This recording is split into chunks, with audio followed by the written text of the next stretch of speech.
Muy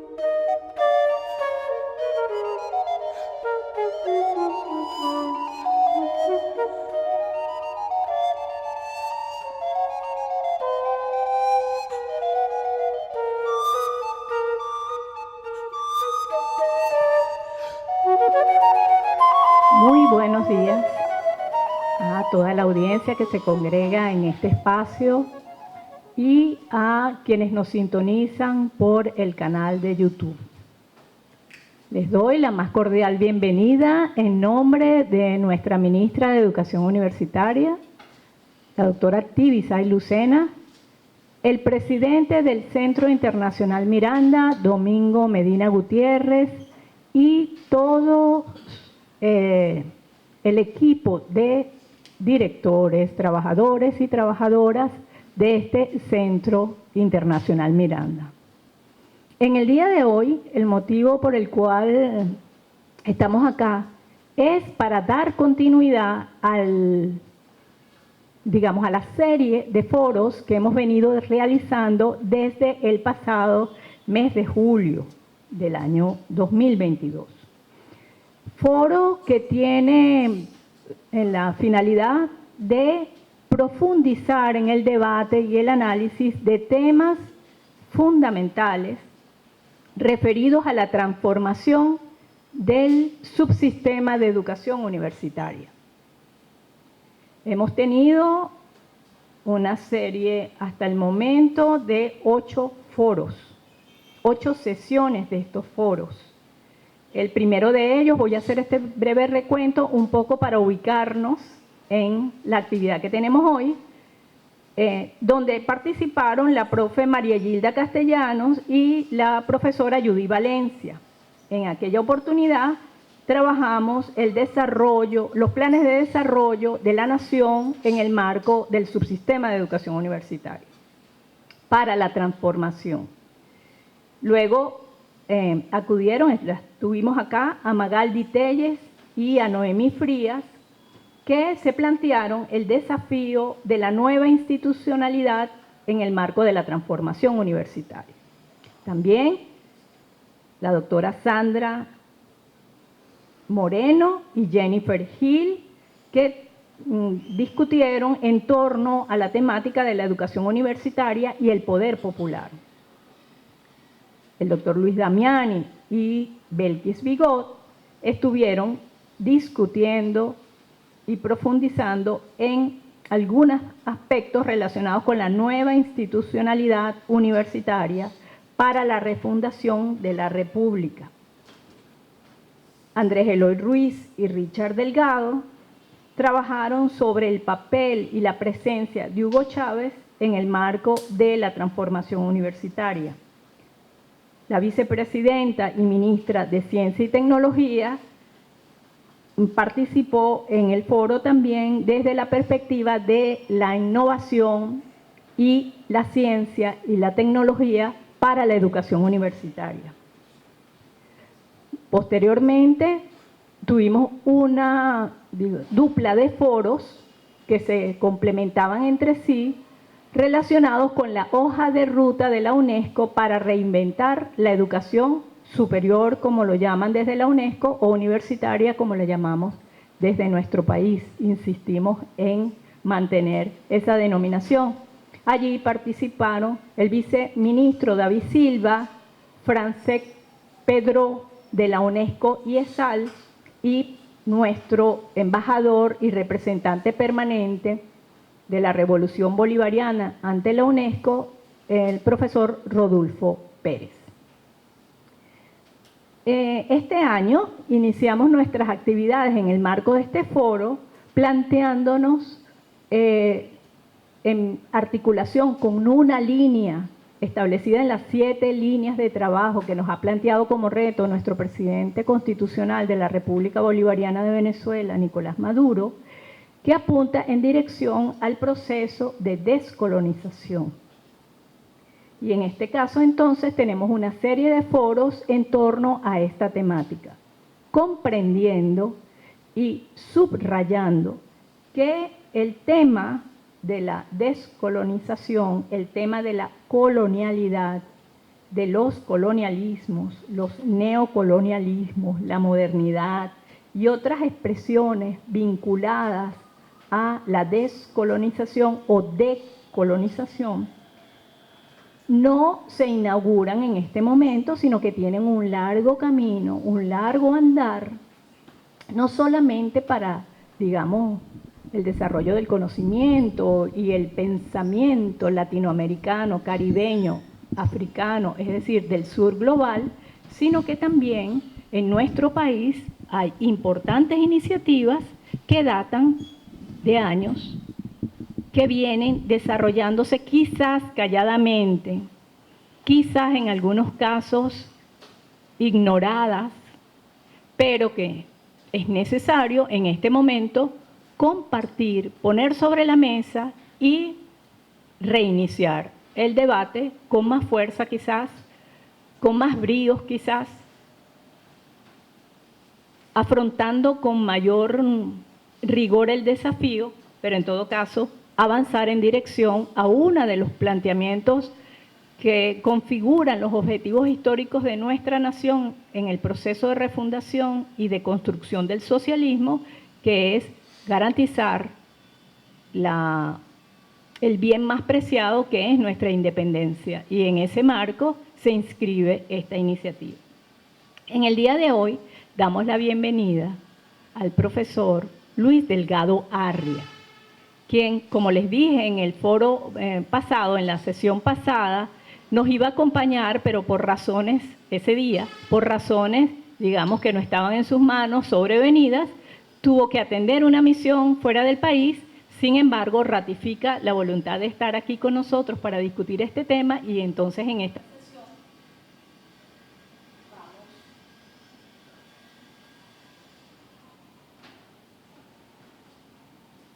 ya va que involuntariamente apagué el micrófono.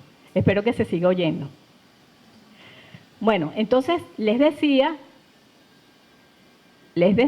que estamos aquí hoy con Luis Delgado Arria, que nos va a hablar, es el subdirector, es así, de la Universidad Internacional de las Comunicaciones, de investigación de la Universidad Internacional de las Comunicaciones, y nos va a hablar entonces en torno a este tema.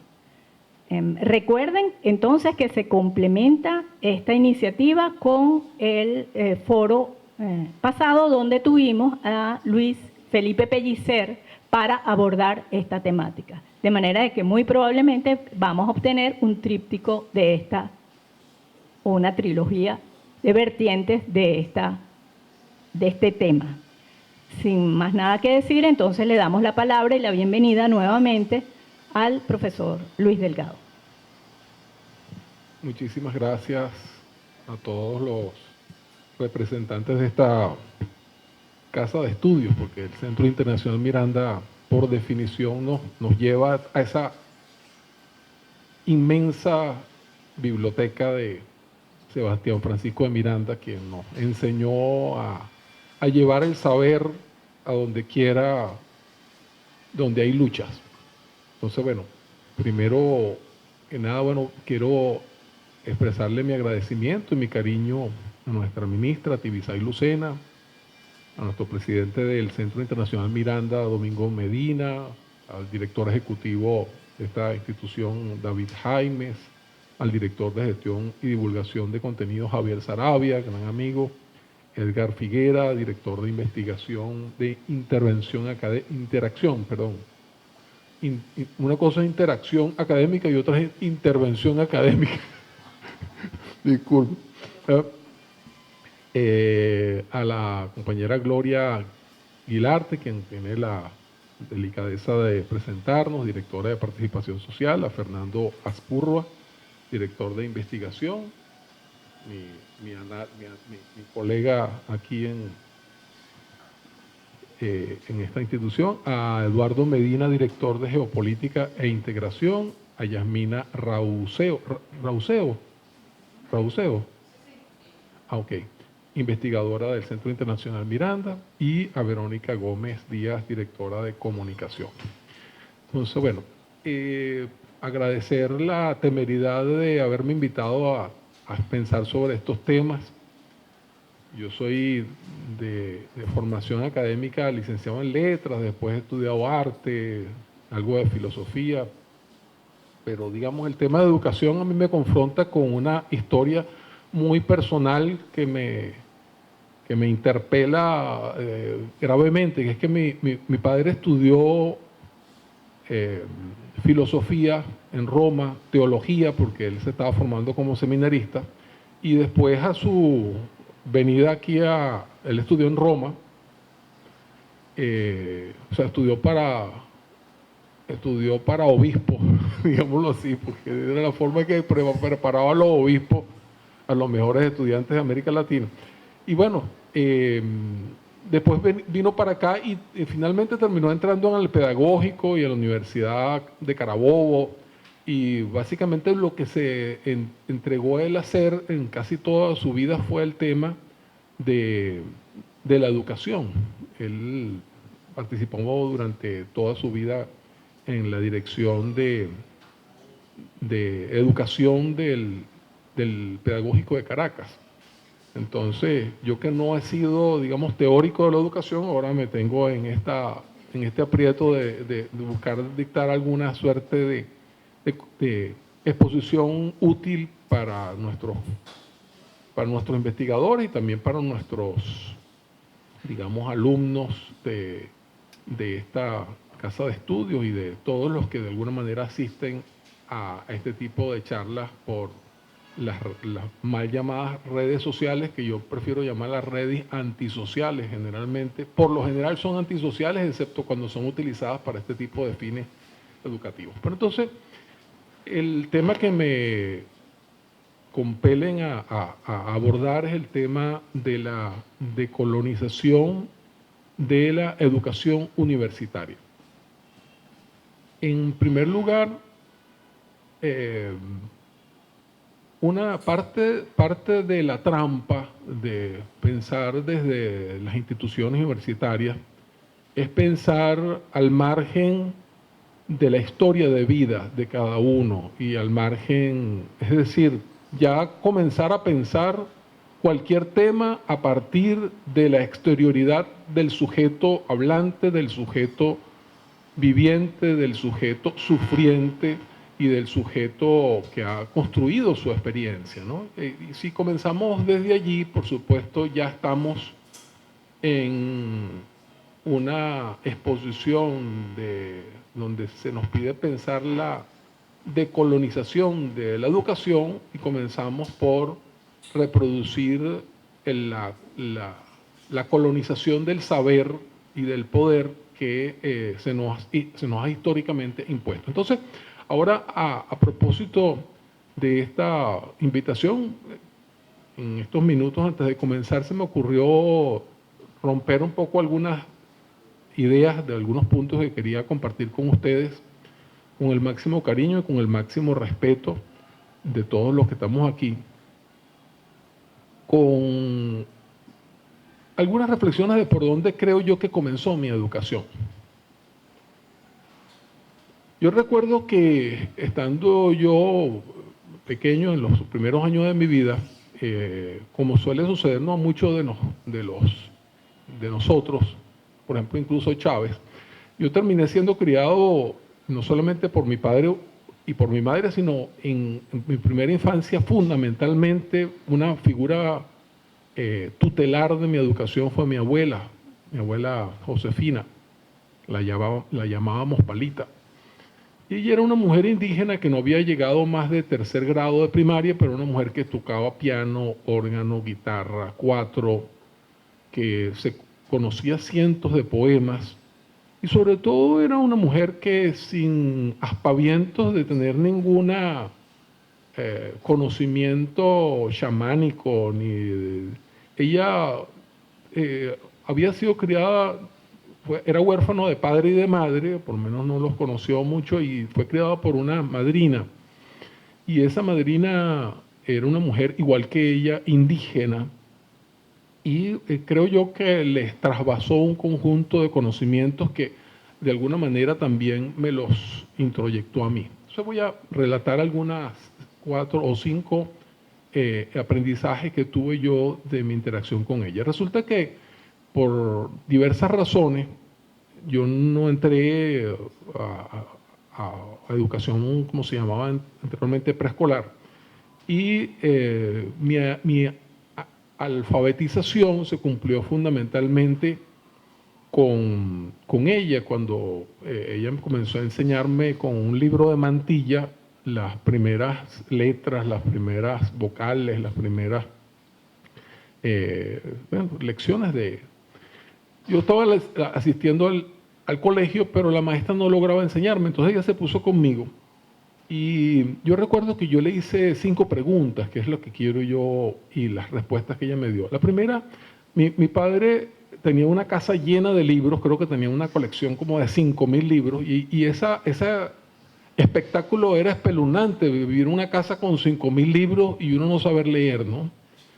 Entonces, yo le pregunté una oportunidad, le dije, abuela, ¿cómo hacer para leer tantos libros? Todo lo que tengo aquí en la casa. Y ella me dijo una cosa, mira, no te preocupes, hijo, no te preocupes, Luis, que nunca hay que creerse todo lo que dicen los libros. Eso es lo primero que tienes que saber. Y cada vez que tú leas un libro, tú tienes que preguntarte si lo que te está diciendo el libro es verdad o no es verdad. Es decir, ningún libro puede saber más de lo que tú vives dentro de ti. ¿Sí? Tienes que leer siempre el libro planteándote una gran interrogante respecto de lo que te dice el libro. Porque hay muchos libros que dicen la verdad, pero hay muchos que te dicen la mentira. Y siempre tienes que preguntarte. Me dijo, pregúntate, hazte esa pregunta en cada oración de cada libro que te leas. Y eso para mí fue una lección que la mantengo hasta ahora. O sea, de alguna manera ella me estaba enseñando, de alguna manera, el escepticismo epistemológico, pero de una manera muy, muy curiosa. La segunda es, yo tenía, me acuerdo ya como 4 o 5 años, y ella insistía siempre en lavarme las manos. Yo le decía, pero abuela, ¿por qué tú me lavas las manos si yo me sé lavar las manos? Me dice, porque lavar las manos no solamente es un acto, digamos, de quitarte los microbios. En el acto de yo lavarte las manos, ahí está el calor de mis manos que se transmite a tus manos. Ahí está. Yo lo hago porque es un gesto de cariño y de reverencia hacia ti. Y yo que venía de una familia donde éramos 9 hermanos y mi mamá casi nunca tenía tiempo de atendernos a todos porque eso era una estampida ese gesto tan particular. Mi mamá nunca me lavó las manos así, y mucho menos de esa manera que yo recuerde, pero ese gesto de ella insistirme en lavarme las manos era un acto de respeto a un niño pequeño de 4 o 5 años, 3, 4 o 5 años, y un gesto de contacto, un gesto de respeto, de máximo respeto, que a mí me impresionaba eso, ¿no? Luego, a mí me impresionó mucho que cada vez que ella nos despedía de su casa, ella vivía en La Guaira, y nos despedía siempre con una especie de ensalmo que duraba todo el tiempo que nosotros tardábamos desde que salíamos del carro desde que salíamos de su casa hasta que entrábamos al carro, y generalmente eso demoraba como 15 minutos hasta que toda la chiquillería se montaba en aquel carro, y ella pasaba esos 15 minutos santiguándose, bendiciéndonos. Entonces yo le preguntaba, abuela, ¿por qué tú pasas tanto tiempo despidiéndonos? Me dice, no, es que yo no los estoy despidiendo, yo realmente los estoy bendiciendo. Entonces era un acto de misa lo que ella hacía, lo que ella siempre hizo, ¿no? Santiguándose, rezando. Uno nunca supo qué es lo que rezaba, pero ella estaba haciendo un acto espiritual en eso.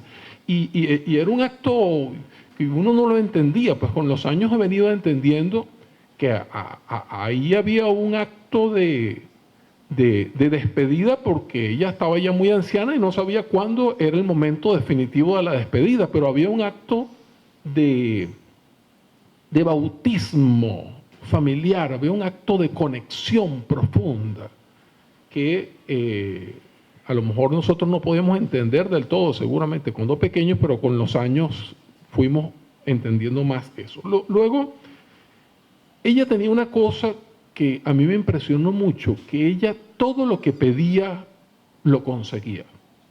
Ella, que fue una mujer que solo estudió tercer año hasta tercer grado de primaria, ella logró graduar a sus 5 hijos, todos los graduó de carreras universitarias, aun cuando no tuvo compañero de vida que la apoyara. Entonces yo le preguntaba, abuela, ¿cómo tú lograste graduar a tus 5 hijos siendo, oye, con esas condiciones tan difíciles, ¿no? Porque ella no tenía casa, vivía en un ranchito por allí en Urachichi, después se vino a Valencia, después a Maracay, después a Caracas, recaló aquí en esta zona donde está la Plaza Capuchinos, que es donde llegaba la mayoría, y todavía sigue llegando la mayoría de las personas que vienen del interior a ubicarse allí en una especie como de, ¿cómo se llama? Casas de vecindad, ¿no? Ella llegó allí y a quedarse con sus 5 hijos en un solo cuarto sin baño y a hacer vida allí, ¿no? Y entonces, esas condiciones que yo escuchaba, yo le decía, ¿cómo tú hiciste para lograrlo? Entonces ella me dijo, para lograr todo en la vida hay que saber pedir, y pedir con la conciencia de que lo que uno necesita te va a ser dado. Lo que yo pedía, lo que realmente era indispensable, imprescindible para mí, para familia, y hay que aprender a pedir desde la humildad, desde la reverencia al otro, y entonces realmente todo lo logró. A uno lo graduó de militar, después un tío mío llegó a ser presidente de la Cámara de Radio, a mi papá lo metió en el seminario porque no tenía forma de mantenerlo, y llegó a ser uno de los mejores estudiantes de teología y filosofía, y después en Venezuela llegó a ser supervisor de educación, llegó a ser casi viceministro de educación en una oportunidad. Y a las otras los formó de maestros y terminaron dedicándole su vida durante 30 o 40 años a la docencia. Personas de gran moral. Pero entonces, el arte del pedir y el recibir, pues es el arte también, recordando a Simón Rodríguez, el arte de la vida, pues el arte de... Yo siempre recuerdo aquellas cartas donde Simón Rodríguez pide que le den no solamente, no dinero a él, sino dinero para cumplir una misión. Y eso es lo que me estaba diciendo mi abuela. Cuando tú pides para cumplir una misión, ahí hay una dimensión sagrada que es imposible que no se te dé. No es pedir desde el egocentrismo, desde la egolatría, desde el narcisismo, ¿no? Es pedir desde la construcción del reino de Dios sobre la tierra. Es construir esa comunidad de vida, ¿no? Y bueno, básicamente esa es por ahí comienza mi reflexión sobre lo que es la educación. La educación no comienza con la escolaridad. La educación comienza con la reflexión que hace el sujeto desde su más tierna infancia respecto de qué es vivir en comunidad, qué significa eso de que...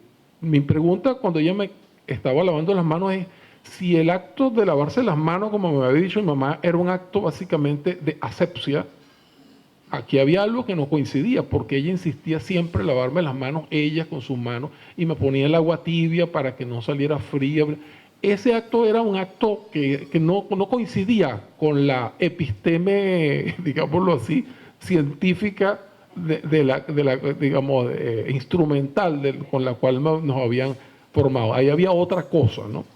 Entonces, para ir un poco al tema ya más en el orden de la episteme científica tradicional. Decolonizar la educación universitaria. ¿Por dónde habría que comenzar? ¿Qué es educación? Desde el punto de vista etimológico, educación viene de educere, que significa conducir o dirigir. Pero entonces la misma palabra presume alguien que conduce y alguien que es conducido. En el acto de lavado de las manos de mi abuela hacia mí, ¿quién conducía y quién era conducido? Ahí los dos estábamos siendo conductores y conducidos simultáneamente.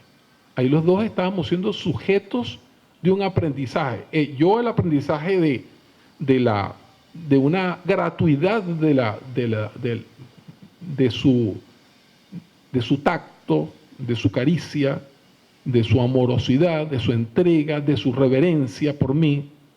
Y ella estaba también constituyéndose como sujeto dador de caricia y receptor de la caricia también del nieto. Entonces, esa experiencia en la educación, desde el punto de vista de la racionalidad occidental, instrumental, eso de que hay alguien que educa y alguien que recibe la educación comienza desde su definición por una trampa. Cuando nos vamos hacia el segundo concepto, como se nos enseñó a nosotros, la educación superior. O sea, ya la educación superior es la que estaba por encima de la inferior. Y por lo tanto, allí había, desde el propio concepto, había una educación de quienes llegaban, de quienes estaban siendo formados para ser superiores. Quienes llegaban a la universidad en la década en la Venezuela, digamos, colonial, y después en la Venezuela, entre comillas, moderna o posmoderna. ¿Quiénes llegaban a la educación? Llegaban las clases superiores. Por lo tanto, los presupuestos en una sociedad clasista eran fundamentalmente, el presupuesto superior era para la educación superior. El presupuesto intermedio era para la educación media. Y el presupuesto inferior era para la educación primaria. Así era como se establecía un orden clasista y racista desde la propia lógica naturalizada por el sistema educativo. Entonces, decolonizar la educación universitaria presume que desde las instituciones universitarias nos asumamos que más tenemos que aprender de ese niño que está aprendiendo cuál es su lugar en el mundo. O sea, a mi modo de ver, más tenemos que aprender de esa abuela que está haciendo un acto de transmisión de la reverencia que hay de una generación de la abuela a la generación del nieto, que de la sola internalización de los conocimientos bancarios, como los llamaba Freire, ¿verdad? De la educación bancaria o de la educación tecnocientífica, de la educación aséptica y de la educación, de alguna manera, digamos, que presumía que el que estaba arriba era el adulto y que el que estaba abajo era el niño indigno, de alguna manera, de la afectividad y de la transmisión del saber de una generación para otra, porque ¿qué es la educación sino la transmisión de todo el saber de una generación o de una generación anterior a unas generaciones siguientes? Eso es lo que se produjo en el caso mío con mi abuela Palita, ¿no? Entonces, decolonizar la educación universitaria, el concepto de universidad. ¿Qué es lo universitario? ¿Qué es lo que nos presupone que hay un conocimiento de lo universal?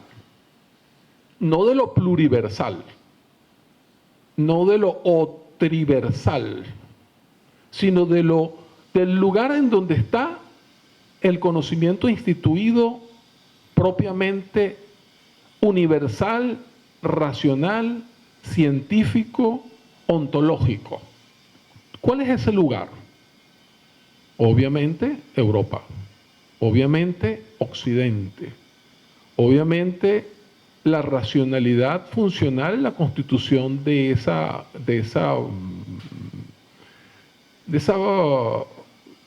vamos a llamarlo así, de ese sujeto, porque Occidente es un sujeto pleno, ¿no? Igual como la sociedad del precapital, la sociedad colonial es el sujeto, no solamente es un sujeto, es el sujeto. Lo demás es la exterioridad del objeto, que hemos sido todos los pueblos que de alguna manera hemos transferido a lo largo de toda nuestra historia nuestra condición de sujetos de una manera gratuita en términos de la colonia como esclavos, luego como siervos y luego como esclavos asalariados, ¿no?, en la sociedad del capital. Entonces, repensar la educación superior o universitaria desde la perspectiva, digamos, de la universalidad supone desmontar todas las categorías de qué es educar, de qué es lo superior y lo inferior, de qué es, por supuesto, lo universal y lo otro, que es lo que nos convoca aquí, lo pluriversal. Y cuando hablamos de lo pluriversal, estamos hablando de la multiplicidad de culturas que la epistemia occidental ha avasallado históricamente y ha negado de una forma en la que a nosotros se nos hace imposible de entender. Y cuando digo nosotros, me incluyo en esa. Cuando nosotros escuchamos, por ejemplo, cuando yo escucho a Grofogel hablando sobre las categorías de las múltiples formas de opresión, las definiciones conceptuales, ese conocimiento es completamente pertinente, completamente fidedigno, pero es un conocimiento que está en un plano del concepto, y nosotros somos culturas en las cuales hemos sido constituidos no desde el concepto, sino desde el tacto, desde el lavado de manos, que es una dimensión muy parecida a lo que hace el Papa cuando le lava los pies a los... Es eso, es postrarse a lavarle los pies al otro. Eso es lo que hacía mi abuela. Lo que hace el Papa reverencialmente hacia los fieles en ciertas instancias, creo que es en Semana Santa, ese lavatorio de pies es la postración ante el otro y el reconocimiento de la dimensión sagrada del otro. No es solamente el safe word del proceso de la antiseptización de las manos del nieto, ¿no? Es esa otra cosa que la educación desde la perspectiva tecnocientífica occidental, instrumental, moderna, occidentalocéntrica y por supuesto del capitaloceno nos niega y nos impide entendernos en nuestra construcción magnificente desde la otredad de nuestra civilización, en este caso de nuestra Abyayala, para quitarle las categorías esas también occidentalocéntricas de América, que viene de Américo Vespucio y latina, que viene del interés que tuvieron los franceses de apropiarse de América para quitarle el remoquete de la América española, ¿no? Entonces, para ir un poco volviendo al tema de la educación, si no nos dice a nosotros de dónde venimos, Chávez decía siempre, no haremos la revolución grande que podemos hacer si no entendemos la historia grande de la que provenimos. Esa frase espectacularmente removedora, esa bofetada pues, que nos dio.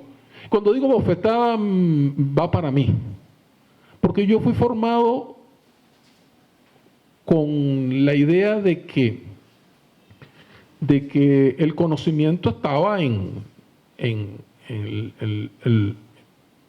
la universidad, en los libros, en la academia, en la dimensión intelectual, no en esas otras dimensiones, ¿no? de la emocionalidad, de la espiritualidad, del encuentro con el otro. O sea, es decir, nosotros nos hemos constituido de alguna manera como una sociedad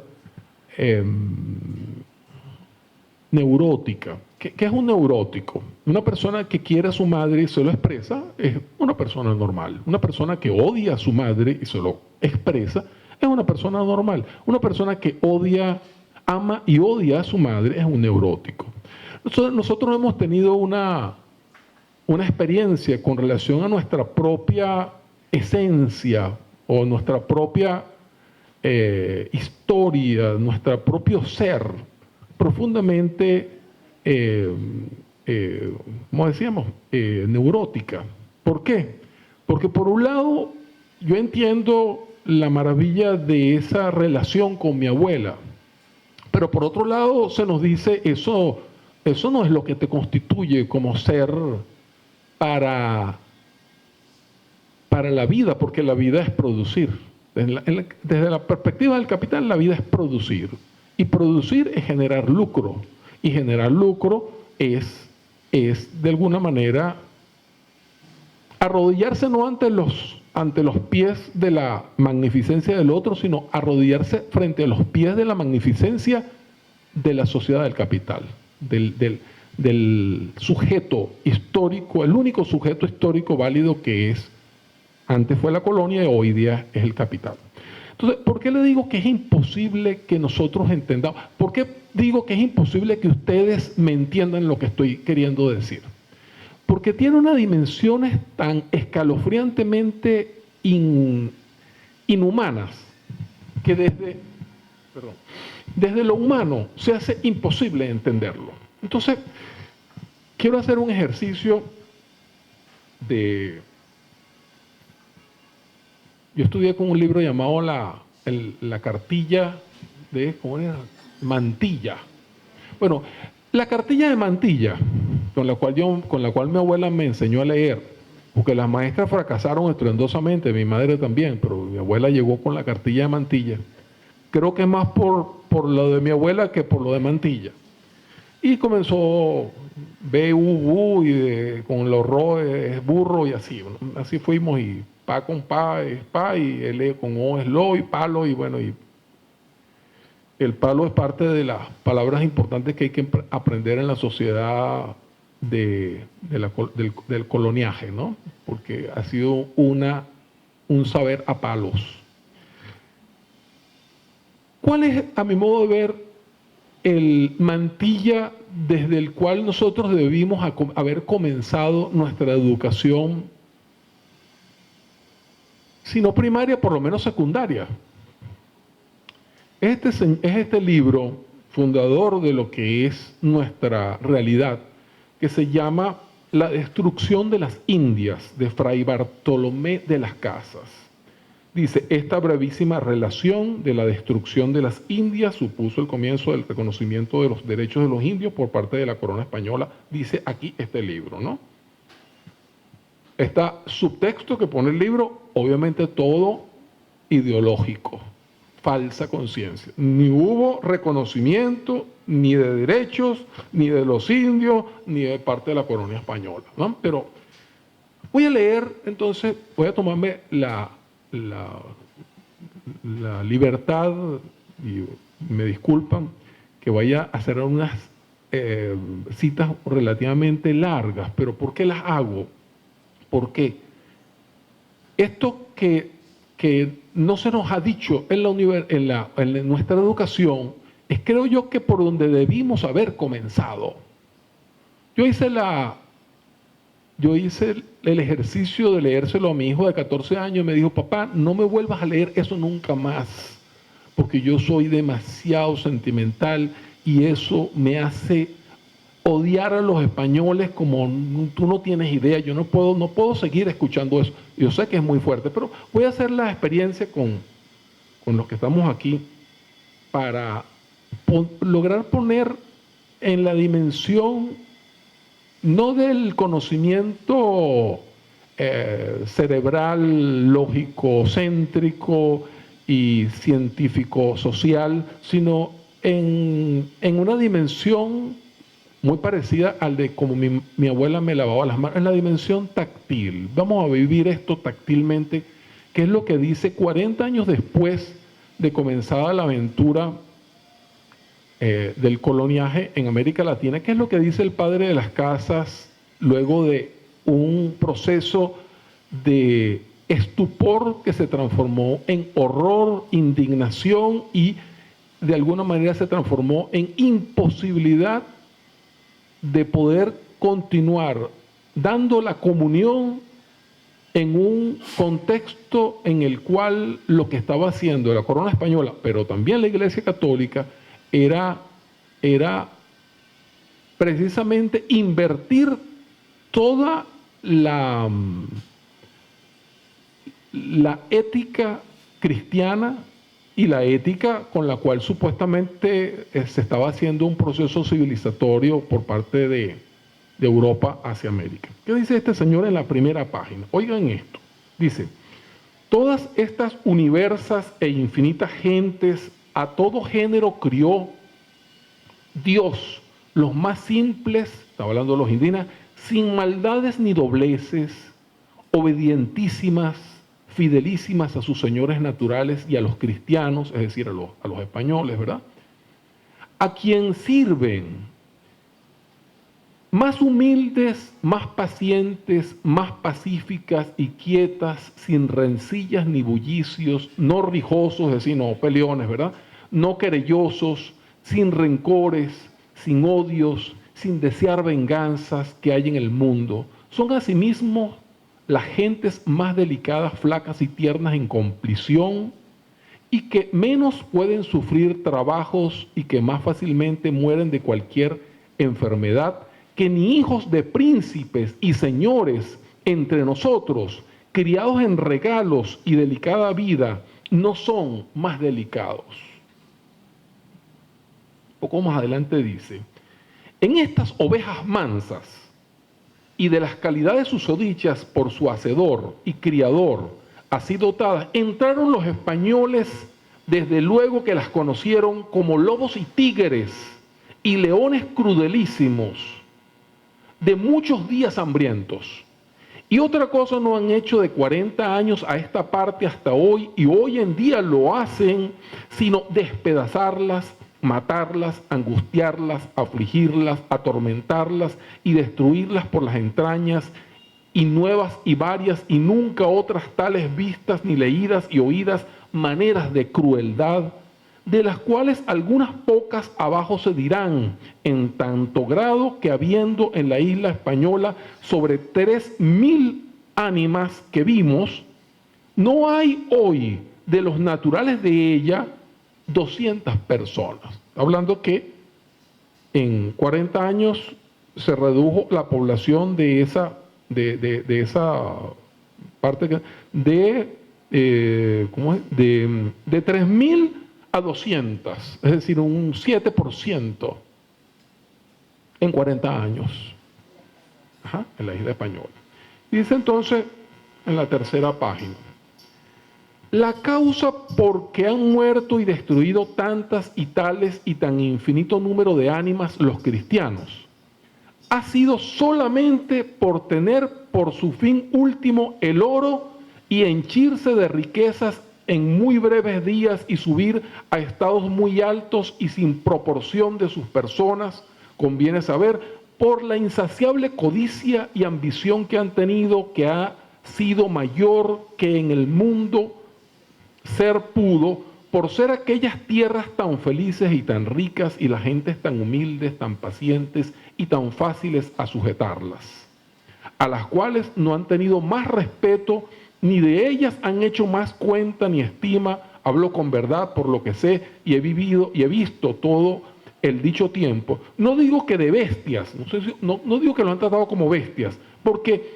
pluguiera, o sea, ojalá quisiera Dios que como a bestias las hubiesen tratado y estimado, pero más bien como y menos que estiércol de las plazas. Y así han curado sus vidas y de sus ánimas, y por esto todos los números y cuentos dichos han muerto sin fe y sin sacramentos, y esta es una y muy notoria y averiguada verdad que todos, aunque sean los tiranos y matadores, la saben y las confiesan, que nunca los indios de todas las Indias hicieron mal alguno a cristianos, antes bien los tuvieron por venidos del cielo, hasta que primero muchas veces hubieron recibido de ellos o sus vecinos muy y muchos males, robos, muertes, violencias y vejaciones de ellos. Y dice un poco más adelante, estamos hablando de las primeras 5 páginas de este libro, dice, en el segundo capítulo que habla de la isla española. En la isla española, que fue la primera, como decimos, donde entraron cristianos y comenzaron las grandes estragos y perdiciones de esta gente y que primero destruyeron y despoblaron, comenzando los cristianos a tomar las mujeres e hijos a los indios para servirse y para usar mal de ellos, es decir, para violarlos y violarlas. Y comerles sus comidas que de sus sudores y trabajos salían, no contentándose con que los indios les daban de su grado, es decir, por las buenas, ¿verdad? Conforme a la facultad que cada uno tenía, que siempre es poca, porque los indígenas no suelen tener más de lo que ordinariamente han menester, y hacen con poco trabajo, y lo que basta para 3 casas de 10 personas, cada una, para un mes, come un cristiano y destruye en un día. Oigan esto, ¿no? Lo que para los indígenas bastaba para mantenerse 3 casas de 10 personas, es decir, 30 personas, dicen que un cristiano lo consumía en un día.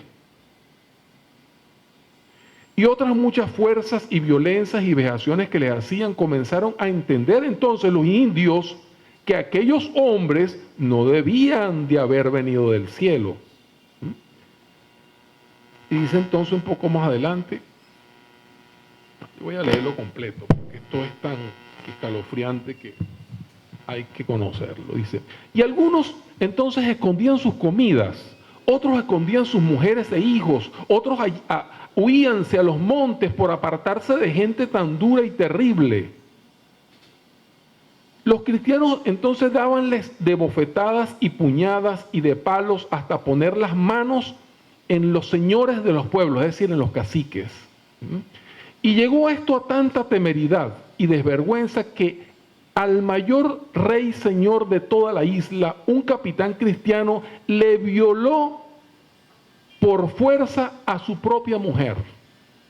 De aquí comenzaron los indios a buscar maneras para echar los cristianos de sus tierras.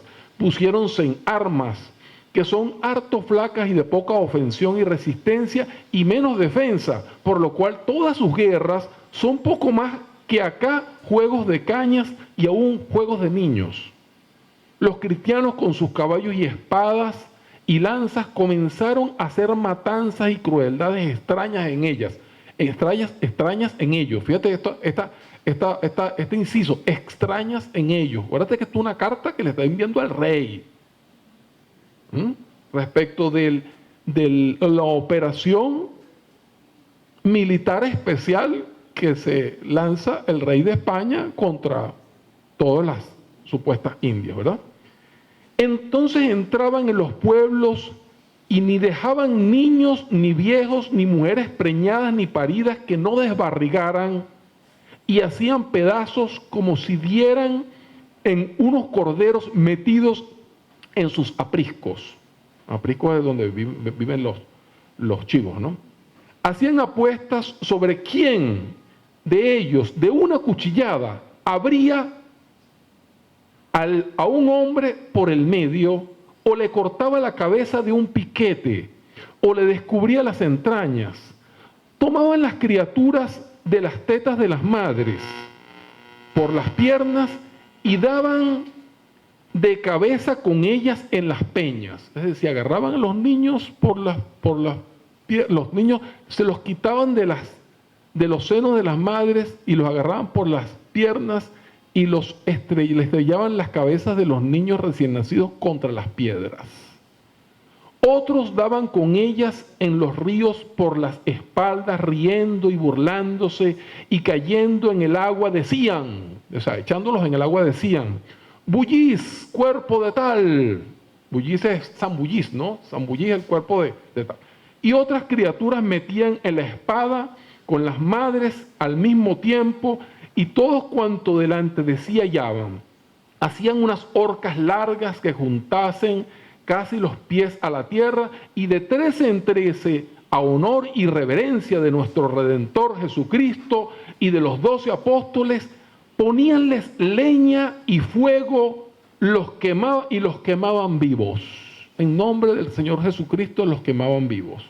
Otros ataban o liaban, es decir, amarraban todo el cuerpo de paja seca, pegándole fuego, así los quemaban. Otros, y todos los que querían tomar a vista, cortábanles ambas manos, y de ellas llevaban colgando, y decíanles: andad con cartas, conviene saber, llevad las nuevas a las gentes que estaban huidas por los montes. O sea, le decían: sin manos, vayan y cuéntenle a los cimarrones lo que es el proyecto civilizatorio europeo, ¿no? Occidental.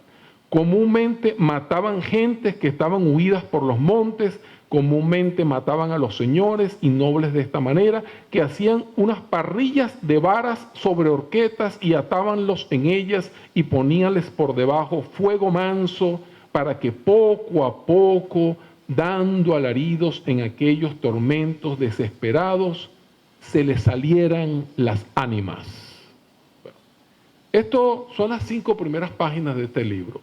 Todo el libro narra experiencias por el estilo, en cada uno de los lugares donde fueron llegando los españoles.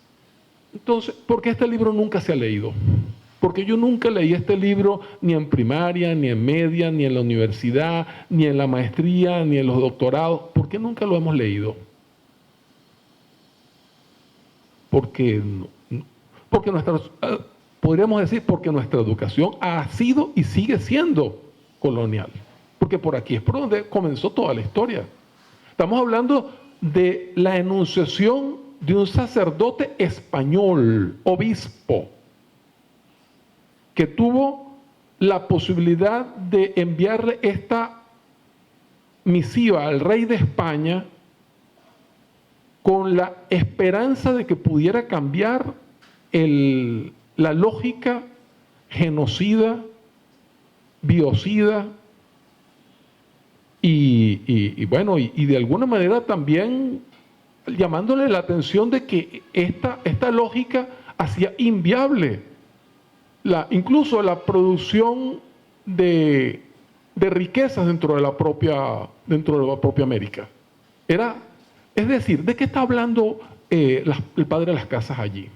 Está hablando de una modernidad que se constituye como fundamentalmente una modernidad psicópata. ¿Qué es un psicópata? Un psicópata es una personalidad, no es una enfermedad. El psicópata no está enfermo, el psicópata es completamente normal, solo que es una modalidad B de lo humano. El psicópata es capaz de disfrutar, ver cómo agoniza un ser humano. Eso es el colonialismo, una personalidad, un sujeto psicopático, una civilización psicopática, que necesita no solamente quitar las comidas, como se dijo allí, no solamente extraer el oro, no solamente servirse de los hijos y de las mujeres para servicio sexual, necesita también humillar incluso al cacique de la tribu, violándole a su esposa ante sus propios ojos. Es decir, necesita constituirse en la colonialidad cuando hablamos de colonialidad del poder o el saber, Edgardo Lander Dixit, no es comprensible este fenómeno. No, desde la colonialidad del saber y el poder no se comprende la colonialidad de la depredación. Esto es lo que hace el sujeto colonial y después el sujeto del capital, ¿no?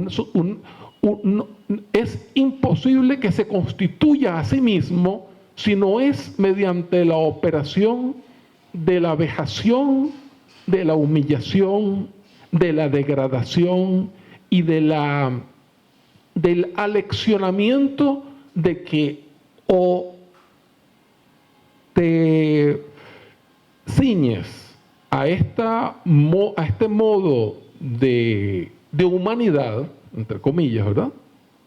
O te espera o simplemente la muerte y el genocidio, ¿no? Es decir, es un sujeto que se piensa a sí mismo como merecedor de todas las vidas y que no se constituyó tanto en Europa con las guerras del Andalus, el Andalus, en cuanto que sujeto conquistador. Husserl habla que no hay la lógica esta cartesiana de que pienso luego existo, ¿no? Dice la sociedad colonial se constituye desde exacto, soy en cuanto que conquisto. Yo diría más bien no, sería un poquito menos eufemístico que mi querido profesor Dussel. Es torturo, luego existo. Mato, luego existo. Disfruto la tortura, luego existo.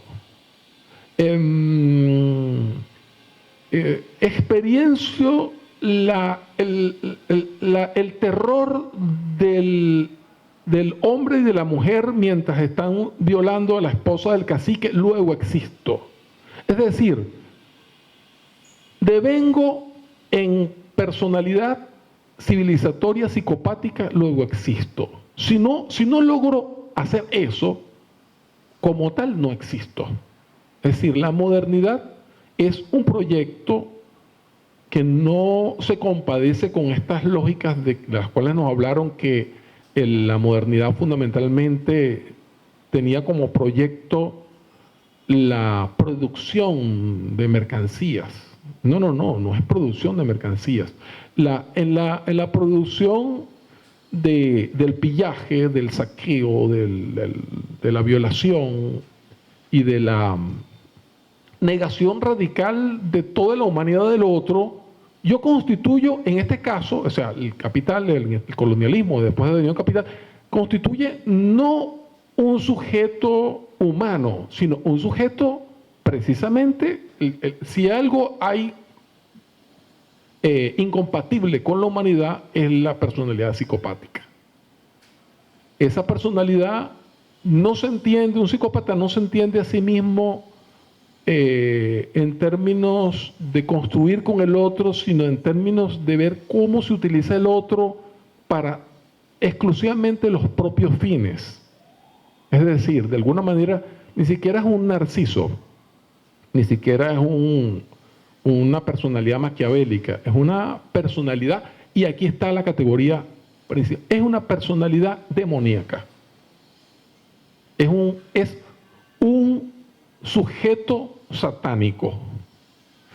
Y ayer, por cierto, veía un video de una muchacha jovencita, hermosísima, se los puedo pasar ahorita en lo que termine esto. Una muchacha como de 23 años, con el prototipo de una Miss de una Miss Suiza, diciendo: conocí a un hombre que pertenece no a la élite de los grandes millonarios que comandan este mundo, no a la élite, porque no es una élite. Lo conocí, no puedo decir su nombre por razones obvias. Un hombre no millonario, está entre los más grandes millonarios del mundo. ¿Y qué aprendí de él? Dice, ellos no son una élite, ellos son una mafia. Ellos se constituyen a sí mismos no por, de alguna manera, un disfrute de la vida, sino para ellos ser, para ellos existir, para ellos realmente sentir que son vivos. Ellos necesitan la experiencia de producir una categoría que utilizó Foucault, que es la del suplicio. Producir suplicio sobre todo en los niños. Imagínate la personalidad de la cual está hablando, ¿no? Esto es un video que salió recién, no sé, debe tener pocos meses, si no días de haber salido. Esa personalidad que hoy sigue caracterizando a esta élite mundial, que llama más adecuadamente, más precisamente una mafia mundial, esa es la racionalidad que hoy sigue y que nos viene desde Colón y que continúa de una manera escalofriantemente y casi idéntica el día de hoy, solo que con otras metodologías, otras tecnologías y otras epistemes justificadoras de ese proceso, ¿no? Entonces, oye, me dicen cómo estoy de tiempo, porque, o que ustedes me dicen cuánto tiempo tenemos, porque si yo por mí puedo seguir hablando. Ok, vamos a cerrar en 10 minutos. Entonces, voy a decir otras cosas, porque realmente lo valioso de este tipo de espacios no es tanto, a mi modo de ver, lo que una persona pueda decir, porque siempre es una dimensión autobiográfica fundamentalmente de la realidad, sino lo que podemos construir como comunidad o como colectivo epistemológico, ¿no? Es decir, como colectivo de construcción de saberes, ¿no? Entonces,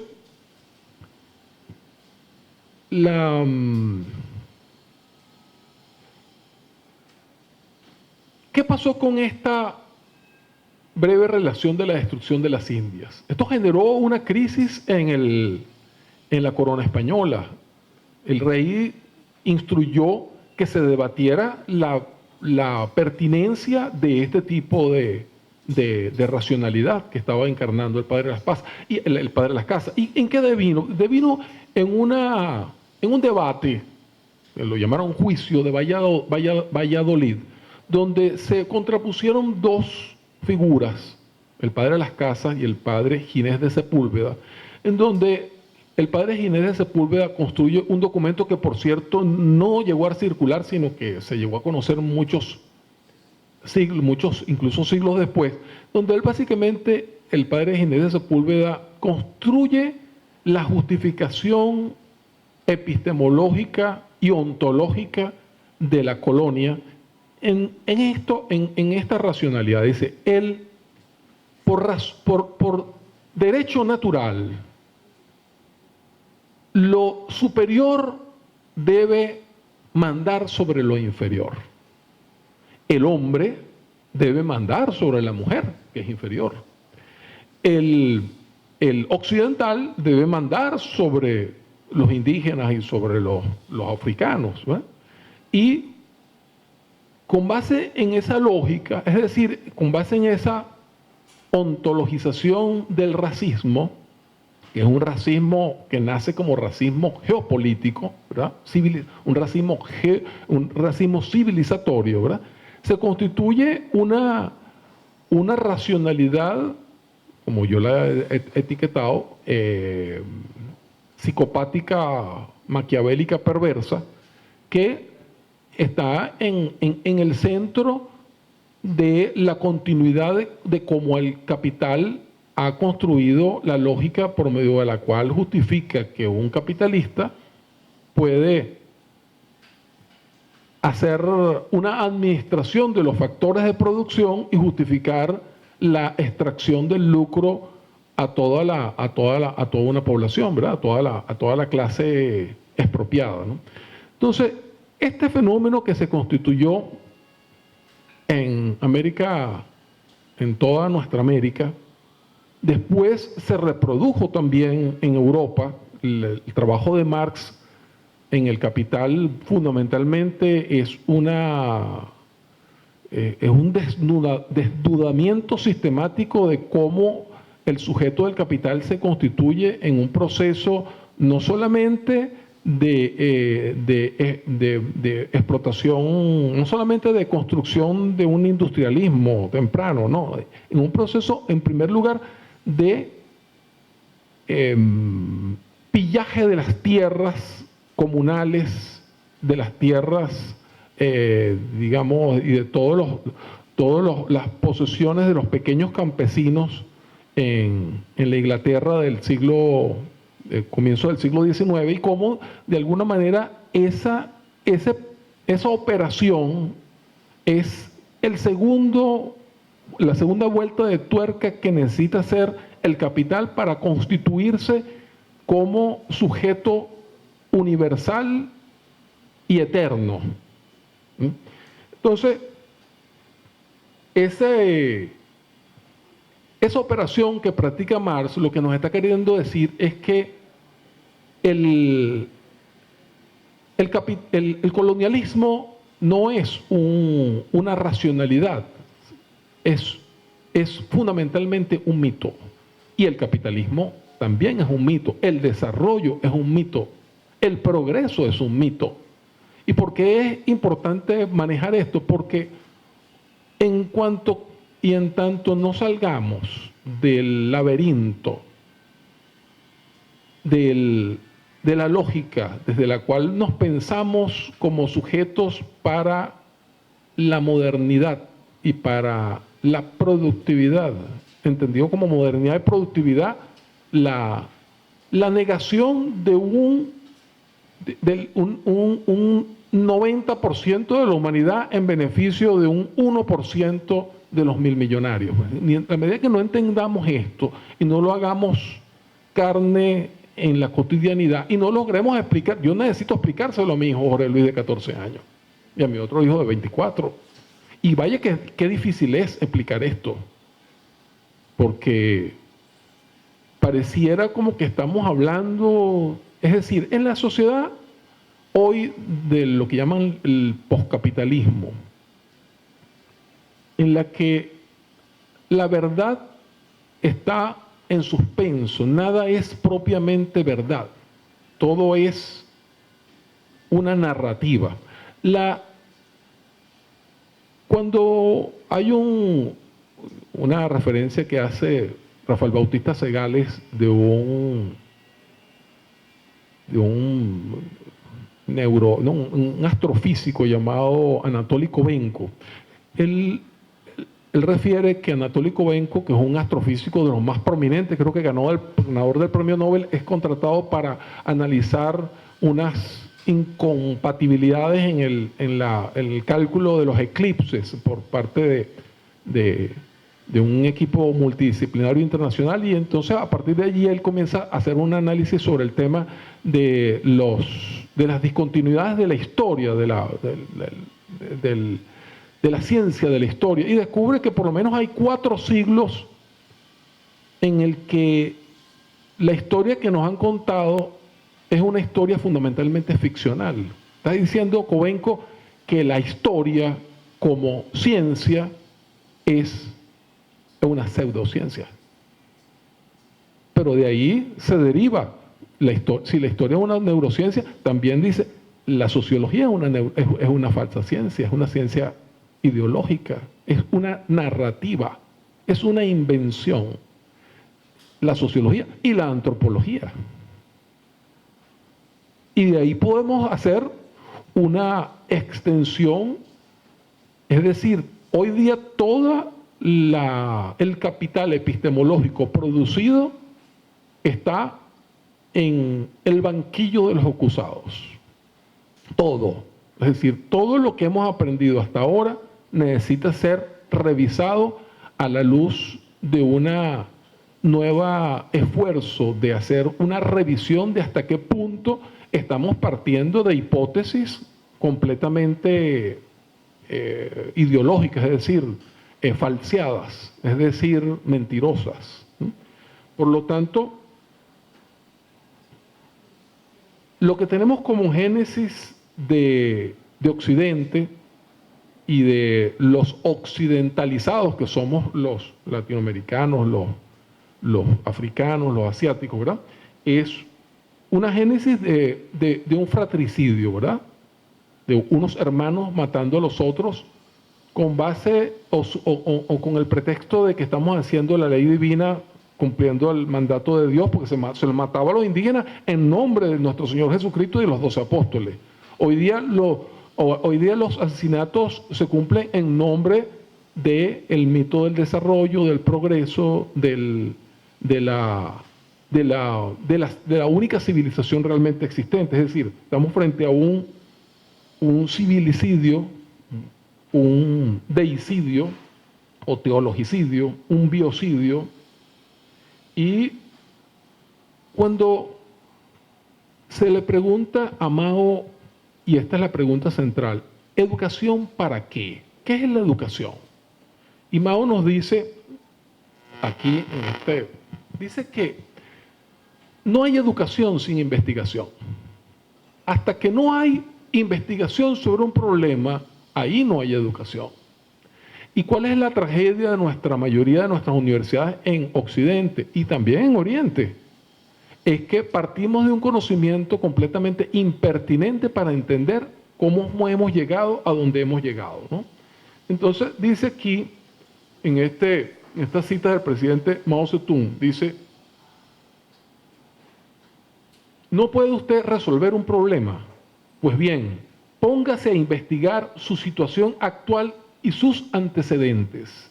Cuando haya investigado cabalmente el problema, sabrá entonces cómo resolverlo. Toda conclusión se saca después de una investigación y no antes. Únicamente un tonto se devana los sesos solo o unido a un grupo para encontrar una solución, entre comillas, o entre comillas también, elaborar una idea, sin efectuar ninguna investigación. Debe subrayarse que esto no conducirá en absoluto a ninguna solución eficaz ni a ninguna idea provechosa. Porque esto es pertinente, porque hoy todo el saber en este momento está pendiendo del mismo hilo en que pende, o sea, toda la epistemología. Depende también del mismo hilo en que depende la humanidad. Y hoy día prácticamente se ha hecho como algo cotidiano amenazas de conflagración nuclear, donde un día amenaza Rusia, otro día amenaza la OTAN de utilizar poder nuclear. Se ha hecho parte del paisaje. Y si la civilización en su conjunto está con un reloj del fin del mundo cada vez a menos segundos de su constatación, de su realización, la realización del fin, por lo menos del fin de la vida humana, pues. Es decir, el capital es una sociedad de muerte, es una sociedad, y ahí hay un ejemplo que pone Frank Hinkelamer, verdaderamente ilustrador. Dice, este fenómeno que se comenzó a evidenciar en Estados Unidos, donde entraba un joven cargado de armas largas a una institución de educación primaria, mataba a 20 o 30 niños de preescolar, a 4 o 5 maestras, y después se metió un tiro a sí mismo. Eso no es un hecho aislado, no solamente porque se cumple regularmente. En Estados Unidos hay por lo menos 2 o 3 matanzas al día. Pero ese fenómeno no solamente se cumple en Estados Unidos, ha se ha extendido a Europa e incluso a países orientales e incluso a América Latina, fenómenos de esa naturaleza.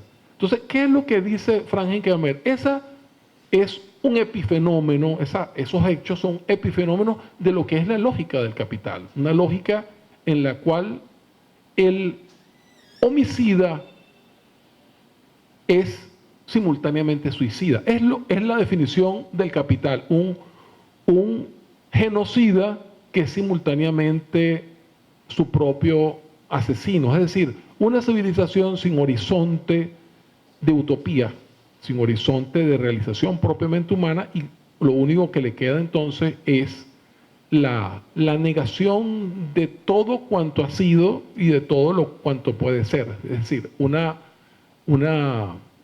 recuerdo que había un libro que se llama Historia de un deicidio, referente a 100 años de soledad. 100 años de soledad nos narra la historia de un pueblo que llega a un punto que, producto de que nace uno de los miembros de la estirpe con cola de cochino, termina produciéndose el fin del mundo. Ojalá que ese cochino o ese niño con cola de cochino no sea Biden, porque tendríamos en puerta el fin del Macondo en el cual todos vivimos. Bueno, todavía hay muchas cosas más de las cuales podemos conversar, pero bueno, ya se me ha concluido el tiempo y muchas gracias por la atención y vamos a abrir el derecho de palabra para escuchar sus preguntas, sus intervenciones, y agradecido con la institución y con todos ustedes. Gracias.